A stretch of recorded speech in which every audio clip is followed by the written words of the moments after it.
Welcome back. Now, we all get a little bit unmotivated at work at times. Really? Even us, you know.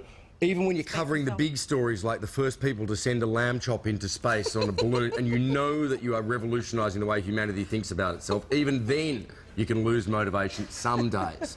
But have you ever considered being selfish, scared and stupid might be the key to being more productive? Yep.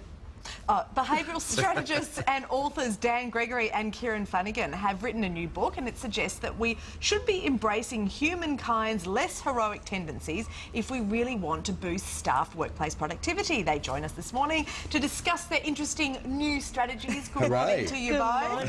Welcome. Thank you. Pretty interesting stuff, suggesting that we should be selfish, scared and stupid, or embracing the fact, really, that we are these things, all people are these things, and then trying to hone in on that and benefit from it. Is that right? Yeah, absolutely. I mean, selfish, scared and stupid doesn't take a lot of effort. That's almost humanity's default screensaver. That flies around our head like a flying toaster. So that's kind of, it's the way we think. You know, we act on our own behalf. We look to mitigate risk. We look for the easiest, simplest way of doing things. And that's actually been a survival skill. It's why we survived as a species, but it just doesn't sound very good. Yeah, there's a story that I read that you've quoted of a German general who basically appointed underlings who he felt were lazy But smart because the lazy person will find the simplest way to do something. Is that what you're sort of encouraging bosses to go for here? Yeah, we're always saying to them, just think carefully about how you see laziness. You know, laziness has a really bad reputation. And we say, well, hang on a second, lazy mindset actually looks for the simplest, easiest way to get things done. And if you think of how much change we have to deal with at the moment, we need to rethink our systems, because our current systems don't work. And a diligent employee often will be unconscious to the system. They just do what they should. Yes. Right. And make it perhaps too complicated. Well, they just don't question it. Yeah, right. So we can make it shorter and simpler. A lazy person goes, how do I get this done in half the time? How do I get a result and do less work? So, we've covered a little bit the selfish. We're all self-motivated, so you have to offer us incentives. You know, the personal incentives if you want us to work well. You know, we look for the shortcuts if we're creative enough to be able to think about them. What's the scared bit?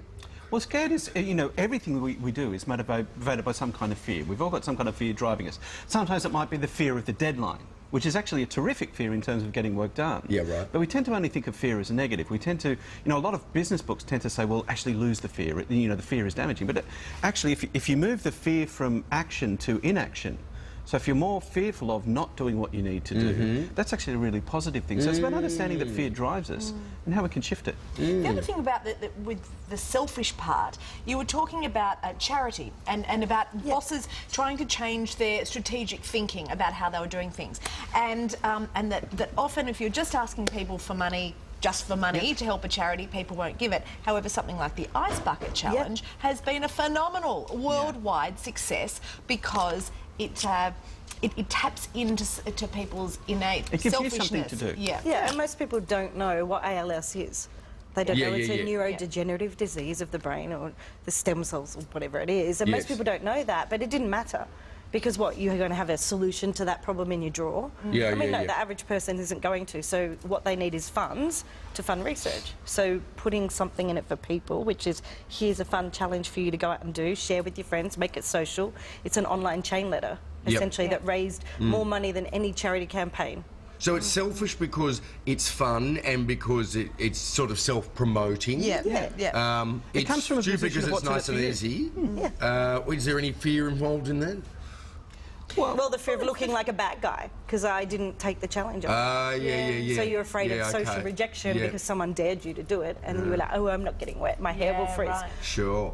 So it was perfect. That was a perfect all-round campaign. Jimmy Kimmel certainly had no fear when he put them down his fishing Wellingtons, put the ice down his wellies. It was fearless. Just quickly before you go, you're from the Impossible Institute. This is just about rethinking the ways that we process business. What we do is we work in behaviour design. So we look at how do we make work more natural? How do we make engagement with customers more natural? How do we get people to do what they do and actually have it produce a result?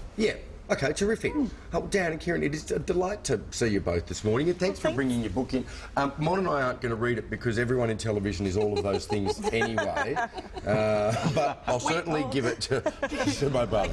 Look out, our excellent staff who are, you know, totally on the job. We are all selfish, scared and stupid. You are so right. And Dan and Kieran's book is in bookstores now. Thanks, team. Cheers. You're great. Thanks. Are they listening? No. Jacob's the only one who's listening. I know. Look Yeah, at him. you know? Jacob's always onto it.